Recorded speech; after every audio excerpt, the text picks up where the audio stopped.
Alright, let's do this one last time. Reject authority. Destroy the system. Stand up. Fight. Spider-Punk!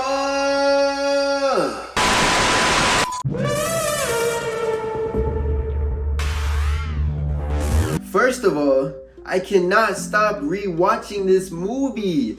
I've seen it 4 times now, and really it would be more if I wasn't broke. But hey, them child tickets, make sure to always get child or senior tickets. Buy your tickets online. Don't do it at the door. Hey, it's a finesse. It's an easy finesse. But anyway, somehow these movies manage to be better than the source material every single time. Into the Spider-Verse is my favorite movie of all time, next to Dope, another GOAT, bars. So naturally, Across the Spider-Verse was highly anticipated, and it did not disappoint. This movie is perfect. But we're talking about Spider-Punk because everyone has already talked about this movie, and aside from the real GOAT, this man Hobie is the GOAT! I hate the title free thinker because I'm normal, but this man Hobie is the closest thing to that.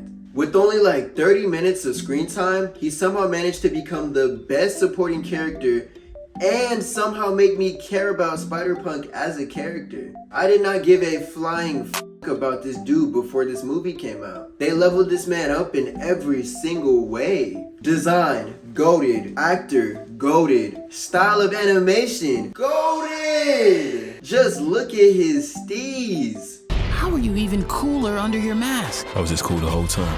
And I actually understood what he was saying. You know, I watched a lot of KSI, so I'm basically an honorary Brit. I stack peas. You know, I watched this movie bare times. Come on. See, I'm not saying it with the, you feel me, accent, so I sound crazy, but hey, I understood him. He said, big stepper. I was like, yeah, this nigga's the GOAT. He's simply the GOAT. In an interview I watched, Daniel Kaluuya said that they wanted to capture different aspects of the UK in this character by giving his dialect a bit of everything. There's some Cockney in there. There's some roadman in there. There's some like, I don't know any more UK accents than that, but there's some Cockney in there. There's some roadman in there. I love the idea of roadman. You're like hood niggas, but with knives instead of choppers. But anyway, going with the mixed media style for his animation was perfect. You're literally a music video. And also, not only is he animated at like 6 frames, his vest and other parts of him move at different frame rates too. The amount of detail in this one dude alone, apparently it took 3 years to animate him. That's beautiful. Like, bro, animation as a medium, that's a whole other topic. We are not touching animation. But we came here to talk about Spider-Punk because of his actions. And actions make the man. Or some shit. First of all, again, he was the only one who really believed in Miles from the jump. This movie made Hobie being anti-establishment work on a comedy level, but also on a plot level too. The entire idea of having to answer to a spider society goes against everything he stands for. Someone else deciding what's right and what's wrong for you? And that fear of being ostracized will then keep you quiet when you finally start to disagree with what the establishment is doing. Hobie Brown is the hero we need because in his eyes, he ain't even a hero. I'm not a role model, I was briefly a runway model. I hate the AM, I hate the PM. He's simply living his life the way he wants to. Truly free. Fighting the power is his great responsibility. If that means murdering the president, so be it. This man is the epitome of chaotic good, but his name is Spider-Punk. So, why? Being punk is more than an aesthetic, more than a genre, more than a style.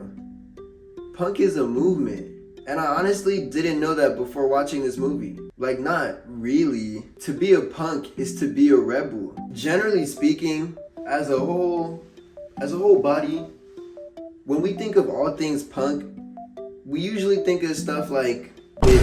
But I think it's a lot more nebulous than that. Daniel Kaluuya said this in an interview, and I've been thinking about it ever since. My thing is this, I think grime is punk. Yeah. And I think it's just been branded like that because it's black. Do you know what I'm saying? So it's like, it's not seen as that. So I mean, it's like, but it's just like something that's counterculture, that's honest, that's coming from people that ain't got much. Yeah. You know what I mean? It's like road rap's punk. I mean, a lot of these mute pot of papers are punk. But I think we can learn a lot from this fictional character that looks like Lancey Food. Most of Hobie's actions are him doing whatever the he wants and being the master of his own fate. Think about your own life for a sec. Most of us take orders in some form or fashion, right? We answer to somebody, but we don't have to, right? Aren't you kind of tired of doing things in this rigid path that's been laid out for you by someone else? Maybe you're not, and that's cool too. We get to decide, and that's Hobie's whole point. You should decide, not someone else. Hobie ain't teach me that, but he damn sure reminded me. Spider-Punk Hobie. Take off the mask, big wicks. Niggas already know me. It's like me, the one and the only. Hold on. Let me get more complicated with it. 9 dots to your head. No only. Except I don't use a chopper. I use a blade. Gold on the hilt. No bro. I just like having an excuse to take this off of the shelf, you feel me? You know, when the cameras come off, I just be playing with this, but that's beside the point. Anyway, don't try any of this at home. If you do, record that shit. I'm at the